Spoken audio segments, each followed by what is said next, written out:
All right, you guys. Jeffrey Epstein equals toe tag. That's apparently the message that a journalist received when he began investigating Jeffrey Epstein back in the 90s. I'm going to tell you all about that. And maybe that's the real reason why President Donald Trump is really scared. That's what a guy was informed. And we're starting to look around, looking at the narrative, and something is not adding up. So what we have to do is we have to go backward, okay? We absolutely have to jump back into the 90s to really understand the full Epstein story. So let's do that. Welcome back to the Epstein Files.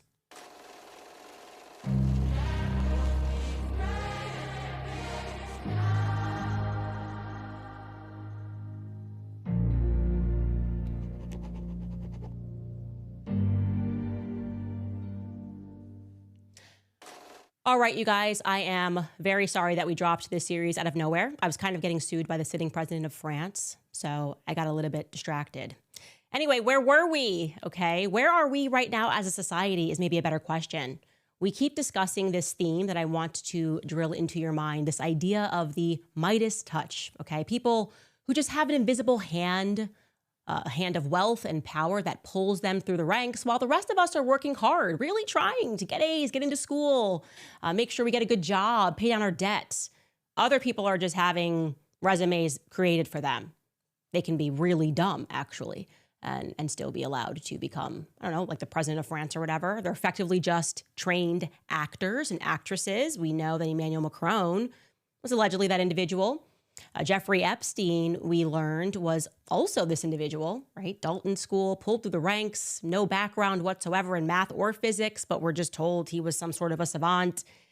And of course, he didn't, or at least nobody can explain how he made billions of dollars, especially given the fact that he wasn't a genius. And he certainly didn't have the credentials to be in the rooms that he was in. But yeah, someone pulled him through and up the ranks. We've got to go back to the 90s, I told you guys. So let's go back to May, specifically, of 1997 in the United States. Where were you? Where were you? Because a lot was going on in 1997 in the United States. I had just turned 8 years old. And there was this really interesting thing that happened that you likely do not remember. Honestly, it was more of a crisis that happened.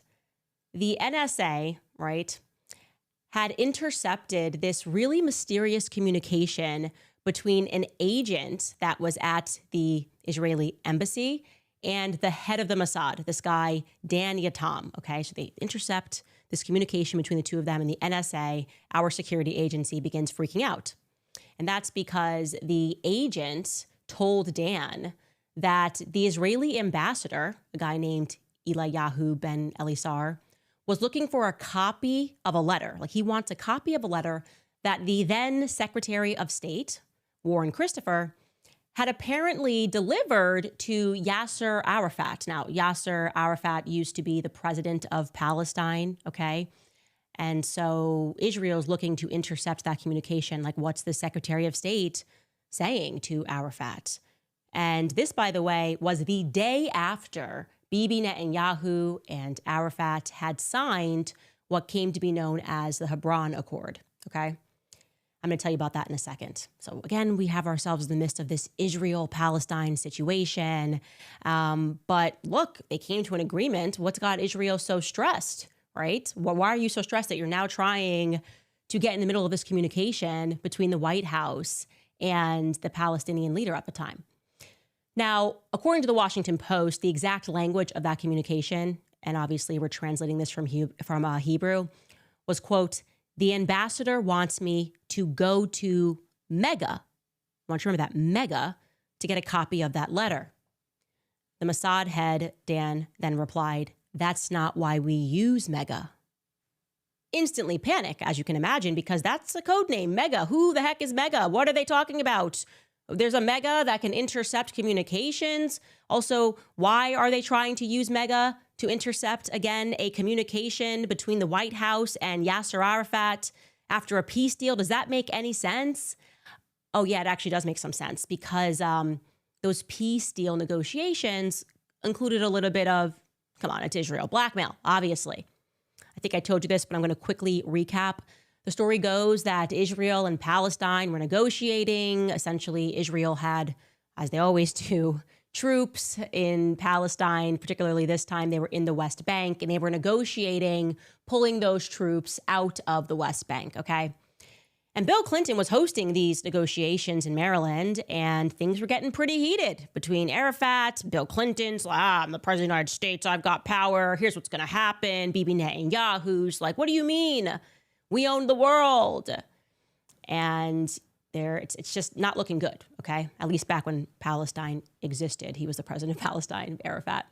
Anyways, Bibi Netanyahu, during these negotiations, takes Bill Clinton, the president of the United States, aside, and he asks him for the release of Jonathan Pollard, somebody that was also doing blackmail for Israel in the United States and was sentenced for getting caught assisting a foreign government. And what Bibi Netanyahu says to Bill Clinton when he pulls him aside, he's like, hey, don't worry, my friend. I just want to let you know that we have recordings between you and Monica Lewinsky, but we're going to throw them out.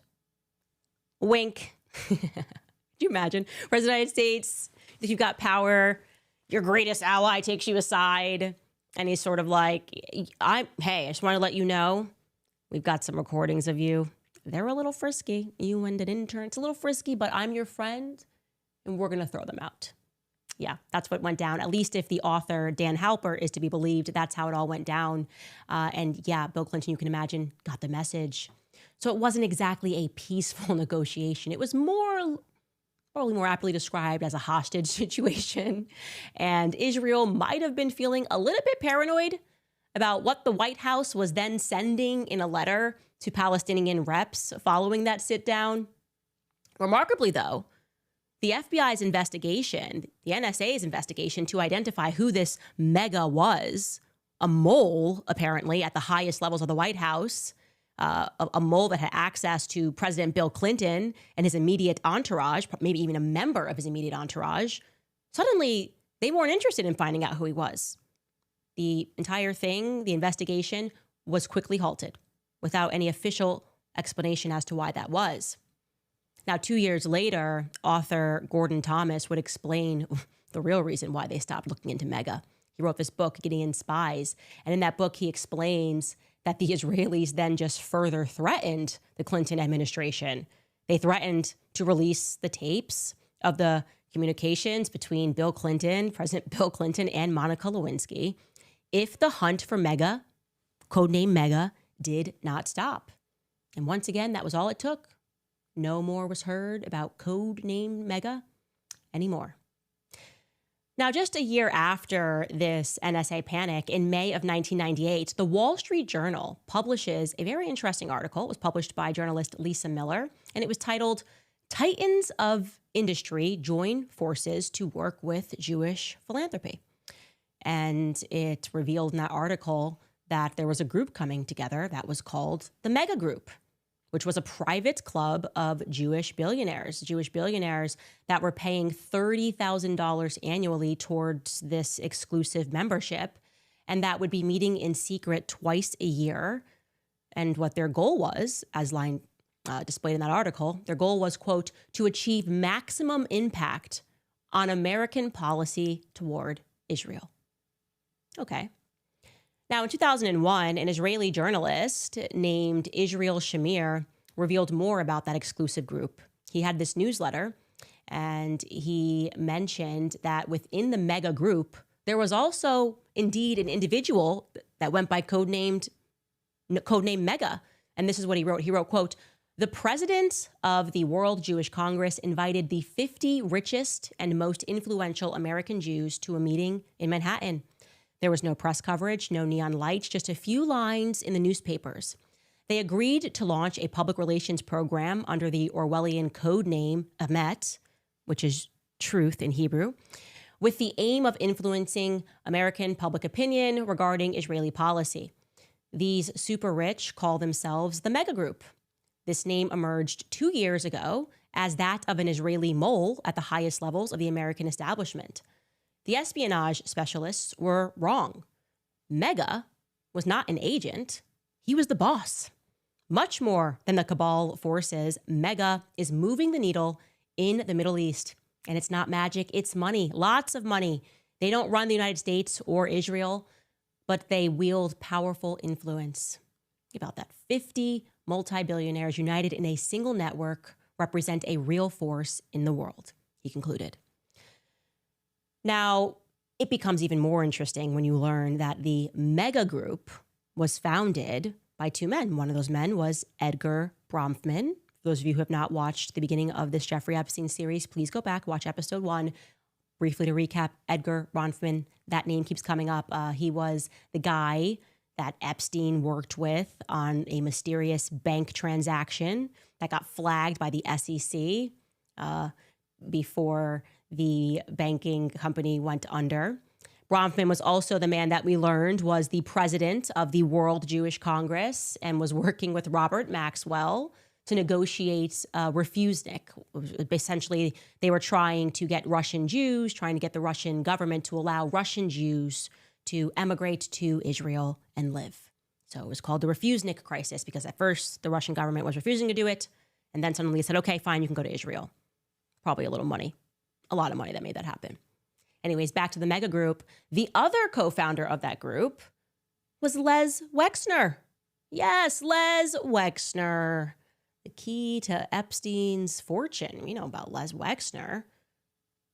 Which brings me back to Monica Lewinsky, the Monica Lewinsky scandal. Some details that maybe fell through the cracks, because what do you even remember about that scandal? Me personally, there are moments that are just kind of seared into your memory in the 90s or seared into your mind as your parents all huddled over a big screen TV. Definitively, the Monica Lewinsky scandal ranks pretty high. Like that's the O.J. Simpson trial. Monica Lewinsky scandal was like back-to-back news, and you just had parents that were just staring. Just what is going to happen with Bill Clinton? What is happening here? The cigar involved. This is crazy, right? And then at some point, I remember her kind of being reintroduced and us being told that everything kind of happened to her was unfair.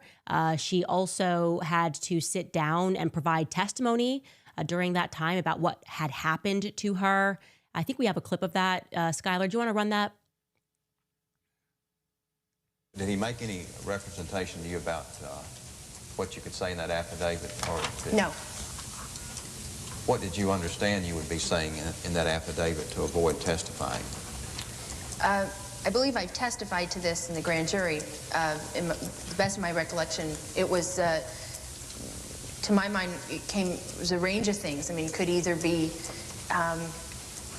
something innocuous or could go as far as having to deny the relationship. Not being a lawyer nor having gone to law school was, I thought it could be anything. Did he, at that point, suggest one version or the other version? No, I didn't even mention that. So there wasn't a further discussion. There was no discussion of what would be in an affidavit. Again, that's just showing you a random sample of her testifying. She had to testify during the impeachment hearings, obviously. And you see she's very presentable. She's well-spoken. There's a circus surrounding her, but she's composed. She is believable. She seems honest about what has taken place. And now, like I said, she's reemerged something, I would say, of a feminist icon. People look back and they go, wow, this poor intern. Everyone hated her because they loved Bill Clinton. Bill Clinton was a very loved president, left and right. He was the cool president. Then you have this intern, and maybe in the 90s we were too harsh on women, and people looked at her like she was a hoe, right? And people are revisiting going, that is just really not fair. I vaguely remember thinking, okay, then she went overseas and kind of hid. Her whole life was ruined by this scandal, which makes sense why she's kind of resurfacing.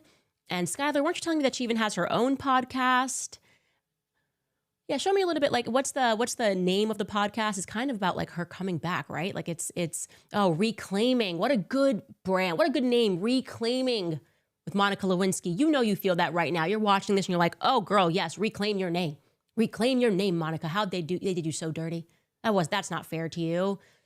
And to really show how much they put behind this kind of reclaiming campaign. she recently sat down on the Call Her Daddy podcast. And that's appropriate, obviously, because the Call Her Dad podcast is all about women and having sex and tons of partners and being, powerful in their sex capades. Anyways, here's a clip of Monica Lewinsky recently sitting down with Alex Cooper. Take a listen. Can you explain how the name calling and the slut shaming slowly started to chip away at the way you felt about yourself? Yeah. Well, I think I can't say this for everybody who gets involved in a relationship with someone who's, I'm trying to think of the right way to say it, but it's like, I think not everybody who has an affair feels this way, but I think a lot of people, especially young women who get involved in affairs, it already starts with a lack of self-esteem and self-worth. Mm. So I already had issues. It was this, it's kind of your worst nightmare of like all the worst things that you think about yourself and say to yourself, you then start to have reflected and amplified by the whole world. And so it was, if it hadn't been for my family continuing to remind me of my true self, and then eventually when I was able to have my friends come in, I don't think I would have been able to make it through. Stunning, brave, all the right words there. Slut shaming someone for being a slut, which we shouldn't do, I guess. We should support it. And Monica Lewinsky very much is sounds like she's a victim in this story. And gratefully her family was there to get her through it. But like, who exactly is her family? Have we even thought about that? Is this a fair question to ask? I have questions. Monica Lewinsky, if you're watching this, I'd love to sit down with you because now I have a lot of questions. A little bit about her. Monica Lewinsky was born to a Lithuanian and German Jewish family. And she comes across very believable, which makes sense because she was a theater kid. As we're learning in politics, a lot of these people were theater kids. She loved theater. Loved her high school experience being involved in drama so much that after her high school graduation, she attended college, but then while she was in college, still opted to work in the drama department at Beverly Hills High School. And in 1992, she began an affair, not with President Clinton yet. She actually began her first affair with a married man. In 1992, she decided to begin an affair with her former high school drama instructor. So, I mean, she really liked the drama club, you know what I mean? And this affair was not short-lived, by the way. It went on for 5 years. So if I'm thinking of the timeline here, that definitely was going on at the same time that she was having an affair with Bill Clinton. She was also having an affair with this drama instructor. Now, interestingly enough, her mother was involved in a totally bonkers sexual scandal as well, pertaining to a random book. Her mother uses a pen name. She wrote a book about the three tenors. I'm not going to get too far into that, but suffice to say that when the Monica Lewinsky-Bill Clinton scandal broke, people then began realizing that her mom had written this weird book, a biographical book about the tenors, and it contained hints of an affair that was similar to the affair that her daughter was having with the President of the United States. So it got weird and it got wacky. And the editor said that they actually gutted portions of the book that were like strangely and explicitly sexual. Okay, whatever. What's interesting is the fact that despite Monica having a degree in psychology, which she achieved, a bachelor's degree in psychology, and a background in theater, she kind of mysteriously gets this job interning, not just interning at the White House, but interning for the chief of staff for the President of the United States. Now, I can tell you this. That chief of staff's name was Leon Panetta, and he would go on to become the director of the CIA and later the Secretary of Defense. And I can also assure you that you don't get those internships at that level unless you know somebody, pardon. And I know this because I know people who have gotten those internships. At that level, there's somebody's daughter, there's somebody's granddaughter, there's somebody who gave a ton of money to the campaign. That's who is packed that closely around the president. You don't just like write in, I applied to an internship at the White House and I randomly got it. And look, I'm working for like the number 3 most powerful person in the United States. It doesn't work like that. Okay. It's all politics and nepotism. And kind of reflecting on our conversation there with the Call Her Daddy host, I am not sure if the narrative that she was like a nobody victim thereafter, thrown into obscurity, is entirely truthful, because she then, right after the affair happened, began designing handbags. Again, despite no background in fashion, despite having a degree in psychology, she has an affair with the President of the United States, and then she just starts just designing handbags. And I want to be clear, the bags are objectively not beautiful. And I can show you guys. I think it's not the most beautiful bag that I've ever seen. I'll tell you why that's important. Take a listen to this YouTuber who's kind of going backwards and reviewing her line of purses. Monica quickly became kind of scorned and pariah in society after that, and actually had a lot of trouble kind of just existing. And now she does some anti-bullying campaigns and stuff like that. But she lived kind of in solitude for a while, and one of the things that she ended up doing when she was kind of outcast was starting to create her own line of handbags. Now, I always thought these were kind of funny at the time because they seemed just like a cash grab to me. It seemed like something that someone was doing at home and they were looking for a side hustle, and what do I have? What can I do? Oh, I can sew, I can buy fabric and sell some stuff online. So she created a line of bags called The Real Monica, and right here on the back of this one it says, "Made especially for you by Monica." I don't know how she knew she was going to make it for me, but she did, and that's the trademark. Okay, so you see the bags, not the most beautiful bags I've ever seen, and it wasn't a hobby, because despite those bags looking, pretty tacky, they got picked up by arguably the most luxurious high-end retailer, Henry Bendel. Are you familiar with that name? I'm very familiar with it because I worked in fashion for a bit in New York, and I'm just going, literally, how? Like, that was a very, very high-end luxury department store. And they went to Monica and said, "These bags, amazing. We'll sell them. We'll sell them for you." And then she gets into Nordstrom. I mean, this is totally crazy. How is that possible that Henry Bendel picked up these bags? It's giving kind of Hand of Midas, if I'm being honest with you. And who was the Midas that picked up these bags? Oh, I know who it was. It was Les Wexner. Yeah, the guy who handed over his empire to Jeffrey Epstein, the Victoria's Secrets guy, who then owned L Brands. And under L Brands, under his stewardship, they owned Henry Bendel. So they were the ones that went to her and said, "We are going to pick up this bag and, put it in high-end, luxurious retail stores." So to recap here, Benjamin Netanyahu somehow got a hold of many sexual recordings between Monica Lewinsky and Bill Clinton. He then uses those recordings to blackmail the president of the United States while negotiating. And then it turns out that the woman who was featured on those tapes, gets a job designing bags picked up by a luxurious store by a company that is being controlled really by Jeffrey Epstein, because it was being controlled by Jeffrey Epstein at that time. He handed over his keys to Jeffrey Epstein, who happened to be in the business of blackmailing politicians.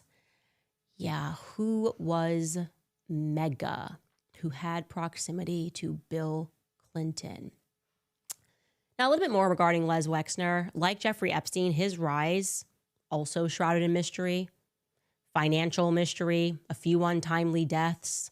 In fact, there was this journalist, Robert Fitrakis, who was investigating Wexner, and he explained, quote, "When I reported on his connection with Jeffrey Epstein in the late 1990s, I received a letter from a certain skyhawk who simply wrote, 'Jeffrey Epstein equals toe tag.'" Yeah, toe tag. Put it on your toe. When you're dead, you will die if you investigate Jeffrey Epstein. Should I be concerned? Okay, let's just throw it to a couple of sponsors, and we'll jump back in and tell you a little bit more about Les Wexner. First, telling you guys about preborn, because I've said it before and I'll say it again. I am pro-life. That means I stand with mothers before the baby is born and also long after the baby is born. That's exactly why I partner with preborn, because it isn't out to judge women. They're making motherhood possible for them. They provide free ultrasounds. They share the gospel of Jesus Christ. And more importantly, they stay after the baby is born with real practical support by giving expecting mothers diapers, baby clothes, and even housing and financial help for up to 2 years after the baby is born, because that's what true Christ-centered compassion looks like. And here's how you can be a part of that. For just $28, you can give a mom a free ultrasound, one chance to see her baby. And when she does, she will become twice as likely to choose life. Preborn is on a mission to save 70,000 babies this year. So don't just say that you're pro-life, live it. Donate now by calling 855-601-2229. Or you can go to preborn.com/Candace. Again, that's preborn.com/Candace. Also, reminding you guys about Mossad chips. Did you guys know that Mossad chips, pardon. Did you guys know that all chips and fries used to be cooked in tallow up until the 1990s when big corporations switched to cheap processed seed oils? Today, seed oils make up to 20% of the average American's daily calories. And recent studies have linked seed oils to metabolic health issues and inflammation in the body. Mossad decided to do something about that. They created a tasty and delicious tortilla chip with just 3 ingredients: organic corn, sea salt, and 100% grass-fed beef tallow. These chips don't only avoid all the bad stuff, they taste incredible too. Team and I cannot get enough of them. We have them all over here. They have a bunch of different flavors. The spicy habanero chips, I love everything spicy. Those are hands down the ones that are my favorite. And a close second would probably be the original blue chips. Everybody loves original chips. You should try these ones because they're healthy. They're also crunchier, they're tastier, and they're sturdier than other chips because that's what happens when you use beef tallow. With masa, you will feel satisfied, light, and energetic. There'll be no crash, bloat, or gross sluggish feeling afterward. The beef tallow makes the chips much more satiating, and you will not find yourself uncontrollably binging and still feeling hungry thereafter. Mossad Chips is beloved by thousands of customers and has been endorsed by industry-leading health and nutrition experts. So if you're ready to give masa a try, go to mossadchips.com/Candace and use code Candace for 25% off your first order. That's masachips.com/Candace and use code Candace and you'll get 20% off your first order. Okay, so beyond that, I got to tell you guys, the Les Wexner story is one that we've heard before, especially if you're in my book club and we start talking about like the weird stories everybody tells. It's like they establish a myth about themselves. On the East Coast, I would say the myth is always that you get this businessman that says, I just borrowed a couple of $1,000 from my dad or my aunt, and then I tripped and I fell into $1 billion empire. And that really is the story of Les Wexner. He borrowed $5,000 from his aunt, tripped and fell into a fashion empire. I'm not kidding. He was born on September 8th, 1937 in Dayton, Ohio. And this salesman, who apparently was running a small family clothing store, is said to have then built the limited brand, which then became L Brands, from just a tiny little store that he opened in 1963 with just $5,000 that he borrowed from his aunt. Okay, Les. He obviously is best known for his provocative Victoria's Secret, lingerie. And Epstein, we learned, used that lingerie brand to lure teenage girls. He was kind of falsely representing himself. He even kind of wanted to create this idea that they were somehow Victorian by falsely registering the company in London to match that Victorian era marketing after its 1982 acquisition from its founder, Roy Raymond. So they take this company from Roy Raymond and then they mint it in London. Now, I should tell you something about Roy Raymond, the actual true founder of Victoria's Secret. Roy Raymond, was found suicided. He was off of the Golden Gate Bridge, in 1993. And before he died, he said something interesting about Les Wexner. He said, quote, "When I met him, it was like I met the devil." Again, we will not be able to ask him why he felt that way because then he died off of the Golden Gate Bridge. And then Les Wexner, who he thought was the devil, took his company. Anyways, in 2008, another L Brands brand, which was known as La Senza, attracted a ton of attention because of its very odd advertising campaign, which featured the slogan, quote, "Why should only adults have all the fun?" Only adults? They shouldn't have all the fun. And what were they doing? They were promoting a line of lace thongs and bras for girls between the ages of 5 and 12. Another scandal that Leslie Wexner was involved in was when he was investigated by the U.S. Department of Homeland Security under human trafficking laws for its supplier of organic and fair trade cotton, which was coming from Burkina Faso. Now, to everyone's surprise, Les Wexner, who who was known as a lifelong bachelor, suddenly decided to get married when he was 55 years old. Not your average story, obviously. People tend to get married before then, but it happens. You can find love late, okay? Not throwing any shade here. But he chose to marry, which people thought was curious, a 35-year-old woman who was named Abigail Koppel. Now, Abigail Koppel was the head of the North American office of the Israeli airline El Al, okay, which was involved in a ton of Mossad operations from its very inception in 1949. And a source that worked with Abigail Koppel at Davis, Polk, and Wardwell said that they thought that Abigail Koppel was, quote, completely asexual. There was nothing feminine about her. So we assumed Wexner was gay and was getting married just to appease his mother, end quote. A second source would claim that Abigail was a lesbian and that the couple just had a business relationship. That was reported, by the way, by Kirby Summers in his book, Jeffrey Epstein, Predator Spy. According to the Wall Street Journal, it was Jeffrey Epstein who, in January of 1993, allegedly wrote the prenup agreement between the two, between Les Wexner and Abigail Koppel. So he was very, very involved with Les Wexner. How involved? Well, under oath, he was asked, rather mysteriously, Jeffrey Epstein was asked whether or not he had a sexual relationship with Les Wexner, whether or not he was a bisexual. That's interesting. And the next part I'm going to read directly from Xavier Poussard's forthcoming book regarding the Epstein scandal. Xavier Poussard reports, quote, many in Manhattan and London speculated about a romantic affair between Jeffrey and Les when in July of 1991, Les Wexner signed a power of attorney giving Epstein the authority to hire people, write checks, buy and sell properties, and borrow money in his name. It's worth noting that Les Wexner's alleged homosexuality is essentially part of his defense today. He claims to have cut ties in 2007 and in a half-hearted way plays the part of being the abused lover of Jeffrey Epstein, who allegedly embezzled $46 million of his fortune over the years. That's at least according to a statement from the Wexner Foundation, which was published in the summer of 2019.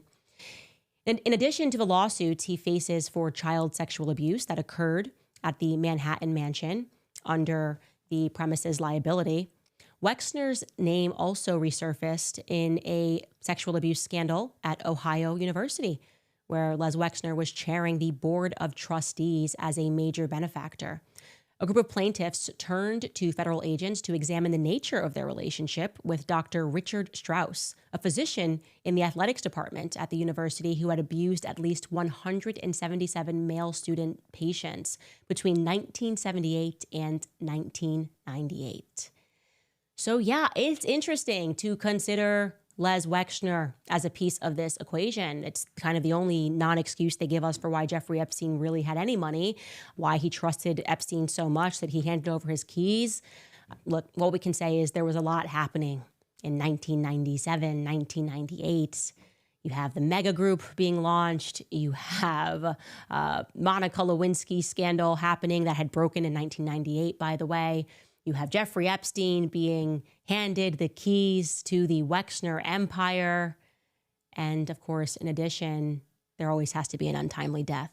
And there was an untimely death. A journalist named Danny Castellara, who happened to be investigating all of this. In fact, he said he was investigating, and I quote, an international cabal that involved a computer software, which was known as Inslaw, and the Iran-Contra affair. But before we could figure out what he was talking about, before he could hit publish on that investigation, Danny died of an accidental drowning. Again, timely. We're going to never know what he was speaking about, but there is probably a lot more I could tell you about that computer software program, and I will tell you about that. But it's a good place for us to stop today regarding Jeffrey Epstein because it is just shocking. It makes you go, okay.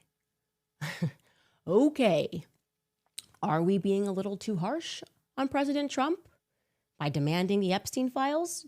For those of us who aren't even certain whether or not Epstein is dead, and the more you learn about the Epstein scandal and what we know about Bibi Netanyahu, and what he's doing and feeling nothing to Palestinian, like, is Trump just terrified for his life?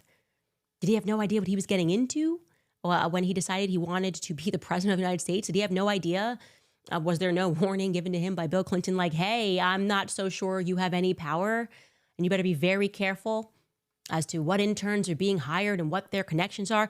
Did Donald Trump make the mistake that all of us made growing up, believing that we lived in a republic, a democracy, believing that we voted politicians that had real power, having no idea that there was this invisible hand that just keeps getting caught in blackmail scandals and then looking us in the face and being like, nope, nothing to see here. Keep moving, you little anti-Semite. You just keep on moving, you little anti-Semite. By the way, as we predicted, Trump, they kind of made some noise and said, oh, we're going to demand, Pam Bondi, we're going to demand that New York unseals the grand jury testimony. We told you that that was obviously a nothing burger. The grand jury testimony in Ghislaine Maxwell's case, the federal judge has come out and said the same thing. He said, nope, this motion is an absolute nonsense. This motion to unseal the grand jury testimony from the criminal case pertaining to Ghislaine Maxwell. I don't know why Trump asked for this. He wrote a 31-page opinion, the presiding judge in this matter, and he was pretty harsh about Trump. He basically said that even asking for this is completely ridiculous, that their reasoning for it is demonstrably false, and that Trump knew this. He knew that the transcripts would not reveal any new information of any consequence about Epstein and Maxwell's crimes. And he suggested that the Trump administration only pushed to release those documents as a form of diversion. Like, oh, we're doing something, but we're not doing something. And that's what we said, right? We told you guys that that's exactly what was happening, that this entire premise was just to hope that we moved on from it. Again, I'll ask the question, do you think that we are being too harsh in this matter and that Trump is terrified? Looking at you guys, seeing what you think, I can tell you what I think. I think he is terrified. I think he's terrified for his life. I really do. I partially terrified for his life, and partially also, he's obviously, his family is very involved. Very involved with Bibi Netanyahu. And I don't think Jared Kushner is the kind of guy that's going to stand up to Bibi Netanyahu. He's working with Israel and their technology, if that's what we're calling it. I mean, with allies like these, who needs enemies, right? Anyways, Thomas Massie is still pushing. He's been very brave. He's tweeted that he is going to be hosting a press conference at the Capitol. He's going to be joined by survivors of Epstein and Maxwell's abuse, several of whom are going to be speaking out for the very first time. He's saying that the survivors deserve justice and the Americans deserve transparency. And of course, he is correct. He's absolutely correct. Lastly, you guys, before we get to some of your comments, I got to tell you about this absolutely hilarious story. Speaking of just foreign states that are trying to intimidate people, I have no idea what game or if this involves them. Maybe it doesn't involve them, but the Macrons are playing in the press. But yesterday, a tweet had gone semi-viral. I mean, it had almost 1,000 retweets, and it was being pushed by this totally deranged human being named Nathan Livingston. And he's just, I mean, deranged, obsessed with me. I don't know this person, trying to tether me to Andrew Tate. I have no idea why. But he did an expose because, you know, we said to you guys that we got an estimate, and truthfully, we were told that it was going to cost $5 million if this court case goes through with Emmanuel Macron. We don't have that money. We simply do not have that kind of money. We don't. It's not due today, but you get the point. And so he did an expose, which was the Zionists were all passing around, saying that I lied. I lied to you guys and that they had discovered my secret wealth. And I was very excited about this. I wanted this to be true so bad. Never in my life did I not want to debunk something about myself, because deep down, I do want to randomly find out that I'm a secret wealthy princess. That never goes away. It never dies. After you watch the Princess Diaries, it never dies. Okay? It never dies inside of you. You just hope that you will be the Princess of Geneva. And he presents this tweet.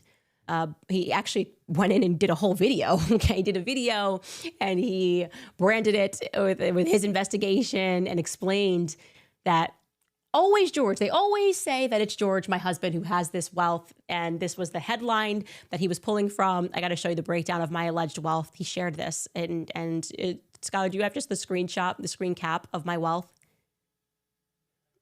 Let me see it. Let's pull that up. The homes that I own. Here's his video. Candace is shilling for t-shirts to raise funds for the Macron lawsuit, but here's the breakdown. I have a 7,200 square foot Malibu estate that is worth $5.5 million. A Colorado farm, that sounds lovely. That's 8,000 square feet. That's worth $3.2 million. A Nashville home that's worth $8 million. An Austin mansion that's worth $7 million. A Stamford home, because got to visit my parents, that's worth $6 million. A Miami commercial property that's worth $2.7 million. And a Nebraska farmland that's worth 90 acres. I mean, that's worth $1.8 million. And that farmland in Nebraska is 90 acres. And that's not it, because I'm international. Also, I have a London mansion. It's 12 bedrooms and it's $19.5 million. By the way, if you know anything about London, that's a steal. Like wow, that's a huge property in London, $19.5 million. And then he says that I have 10 additional properties in the UK, France, Morocco for no reason at all, Belgium, spelled wrong, because it's in Belguim. Yeah, that's right. You see, I have a property in Belguim, not Belgium. It's in Belguim. You may have not been there. And lastly, in Germany. So, I mean, I am just, he shared this dead seriously. And people were sharing it like it was an expose. And nobody, at no point did these people go, Candace had more properties than Jeffrey Epstein. Like, I don't even know billionaires that have that many properties. That just sounds like too much to manage. Like, at the end of the day, you got to manage these properties. Royals don't have as many properties. Nothing stopped him. Didn't think it was weird. Didn't think to check like how that information came about. And apparently he said he pulled it from this website, which no one's ever heard of, called This Trading Life. And it has a picture of my husband. They just make my husband richer every year. And I'm prone to conspiracy. So I was like, is he lying? Do we have a random real estate empire? I thought we only have this one house. Like, why am I doing this podcast from my basement? If we have I was a little bit angry, a little bit excited about George Farmer's wealth, which I'm telling you goes up by 200 million every year. It's incredible. It is absolutely incredible. He thought it was hilarious. He was sending it around to his friends. And then I obviously made fun of this. I was like, wow, I don't even know what kind of misinformation this is, but I really don't want to debunk this. But unfortunately, I only have one house. It's here and it's in Tennessee, and we don't have $5 million laying around to spend on a lawsuit. So I was telling the truth. And eventually he removes the video, but not without kind of insulting me. Like, he made this up and made this whole video, but said, I removed the video I previously posted estimating Candace Owens. Estimating? Is that an estimate? It's a fairy tale. Candace Owens and her husband's net worth and their real estate portfolio. New information has convinced me that the content was based on inaccurate data. I'm committed to accountability and ensuring that I don't spread false information. The opposite of what Candace Owens does. I'll make sure I do better, thoroughly verifying the information that's being put out. Yeah, so he vetted it so hardcore that he pulled it from a parody account. It was a parody account that shared it and just was making up stuff for funsies. This guy took it seriously, spent hours of his life editing a video. And I'm just over here wishing that someone would give me this actually not really, it really does sound like a headache. I don't want that many houses, but like in a perfect scenario, like one day I would love to have a house in the mountains. So if you're watching, I don't know, Hand of Midas people, Rothschilds, Les Wexner, whatever is going, if you could maybe just a house in the mountains, and then I'm good. I don't want too much more than that. I don't ask for much here. Anyways, you guys, before I get into some of your comments, I want to remind you about the Wellness Company, because if you've ever checked the ingredients in your toothpaste, you may have noticed a lot. Most toothpastes on the market are filled with harsh chemicals and additives like sulfates and titanium dioxide, which can pose risks with long-term use. You use them every day hoping for a healthier smile, but you end up with actually irritated gums, sensitive teeth, and sketchy chemicals. It is totally time to swap the chemicals out for peptides. Introducing Smile Peptide Toothpaste from the Wellness Company. It's a breakthrough peptide paste designed to help reverse gum loss through mouth regeneration. Smile is formulated with active ingredients to help you strengthen, remineralize, and whiten teeth, as well as support gum regrowth. So if you are ready to build a truly healthy mouth while staying fluoride-free, which is important, then head over to twc.health/Candace and use code Candace, and you'll get 15% off plus free shipping. Take action today for a healthier tomorrow at twc.health/Candace and use code Candace. Also reminding you guys about American financing, because there are costs that are rising on everything: gas, groceries, home repairs. If you're a homeowner, you've probably thought maybe I should call American Financing and refinance and pay off this credit card debt. And then maybe you second guessed yourself because you're enjoying a low mortgage rate. But the reality is that low rate that you're enjoying, you're actually not saving any money if you're drowning in credit card interest at 25% or more. That is the math that most people do not want to face, but it is costing you thousands. Here's the truth. If you're only making minimum payments, that debt is going to follow you around for years. That's why people are calling American Financing, because they're saving customers an average of $800 a month by using their equity to finally break free from credit card debt. You owe it to your family to see what you could be saving. There's no upfront fees. There's no pressure. It costs you nothing to find out what you could save every month. And if you start today, you might be able to delay 2 mortgage payments. So call American Financing today. The number is 800-795-1210. Again, that's 800-795-1210. Or you can just visit americanfinancing.net/Candace. I'm sorry, americanfinancing.net/Owens. Again, americanfinancing.net/Owens. All right, you guys, let's get into some of your comments. I want to remind you guys that are signed up for a Shot in the Dark that we just dropped another Shot in the Dark episode. This time it is regarding the IUD. Crazy. The history of the IUD, for no reason at all, involves Nazis. And for no reason at all, it involves importing people and doctors from Germany and Margaret Sanger. Yeah, you gotta check that out. Learn about the copper IUD, the tragic history of the copper IUD, ladies. Very important, because I know a lot of women use the copper IUD because we believe our doctors are not trying to harm us, and they would maybe reasonably look into the history so you wouldn't have to come to Candace Owens for the history of the IUD. But that is not the case, because people like to make money, and that's what the Big Pharma is all about. Give us money, and we will sell it to patients that are unwitting. Okay, let's see. Getting into some of your comments. Who do we have up first? Will Wallace, $100. Will, thank you so much. He writes, hottest channel on YouTube. Let's go. It's why I love Candace. While the haters hate, she comes with receipts, names, references, times, and places. They say you can lead a horse to water, but you can't make it drink. Wake up, people. I love that. I totally agree with you that people have to wake up. We're giving you all the information. We actually aren't relying on a random trading website. We try to research as much as possible. We're not perfect, but we are making an attempt, and we spend a lot of time researching every single day. Miss Mary Mack writes, J.D. Vance is the Woodrow Wilson of our time. Never Vance. We actually covered J.D. Vance right when he became the vice president, or when Trump announced that he wanted him to be VP. Mark was instantly like, you got to look into this guy. He's got an interesting background. I try to hold off on fully judging someone until I meet them. I think I raise suspicions about his background, but until you can sit down and ask questions, we probably shouldn't put together an entire picture. And I have said I would sit down with J.D. Vance in a heartbeat. He comes across very well. He is a fellow Catholic. But I definitely have some questions about, how he got his Netflix deal and things of that nature. You can go back and find that episode. I think it was maybe right when it was announced that he was going to be the vice presidential candidate. Maybe it was a couple of episodes after. Endless Love writes, Germany is always here listening too. Since you talked about Sigmund Freud, would you consider looking into the history of ADHD too? Is it even real? The medication for kids is similar to cocaine, according to some sources. It's more like meth. And yeah, getting kids on methamphetamines when they're really young, we should definitely probably explore that. All of these child diagnoses. Honestly, the craziest part of that, saying your child is not paying attention in school, is not sitting still. Your 5-year-old child is not sitting still, so he's got attention deficit hyper disorder. Is that like a fancy word for he's a 5-year-old? I don't understand. Do you know how much energy boys have? It is crazy. I used to nanny for a family, and she had her son, he was 6 years old, the mother. She had her son on Adderall, a form of Adderall. And it was because she said that he wasn't sitting still at school. I was just like, wow, that is, I think, what 6-year-old boys do have trouble with sitting.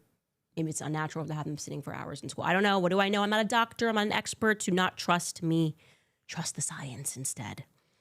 EH writes, Candace, you owe nothing to Nick fans who show up here every day and pretend to do something. I don't mind Nick, but he attracts the worst of the worst fan base. Nick could learn from you about what it means to have class. Couldn't care less. Honestly, what's amazing about them is that they're here every day. They're watching the show. And whether they realize, Kanye said, love your fans, love your haters, are your biggest fans. And that is an absolute fact. And it's lame. It's so botted, right? To like all day just be like, I just don't care. Especially after yesterday, the amount of lies that were told offered the platform back to clear them up. this whole idea that I'm an op working for Russia. It's so nutty and crazy and dishonorable for any person who has been welcomed into your home, who you were kind to do what he is doing. It's totally theatrical. And I obviously have nothing to hide. Like, I will always survive a daylight test. So like I said, welcome back here anytime. Marzi writes, hey, Candace, interview Sonia Poulton if you want to look at the Epstein files from the UK point of view. She looked into Prince Andrew and Jimmy Savile. It's a scary deep dive. I hope the children are well. You work hard and we thank you for it. Children are doing great. I'm very blessed with a beautiful family, a healthy family. And yeah, it's a lot of research and you don't want to make any mistakes, because a lot of people that were researching why these series take such a long time is because the people that were researching are still alive, and you can see that they'll wait for you to make a mistake and then try to sue you. So you got to fact check, look into everything. So I'm fact checking the fact checks and working with Xavier Poussard, who has really been dedicating his life to the Epstein story the last 10 years at least. This and the Brigitte Macron story have been running side by side when he had his publication Fait et Documents. And so it's a lot. But it's worth it, because I think we are all kind of waking up to the fact that there's just kind of this invisible society that runs around our society, which kind of makes us slaves. Like, if they know that their children are quote unquote chosen and they don't have to do anything, they're just going to kind of make a fake resume for them and put them at the top of all of these companies, and we're going to work for them. Like, we are the employees.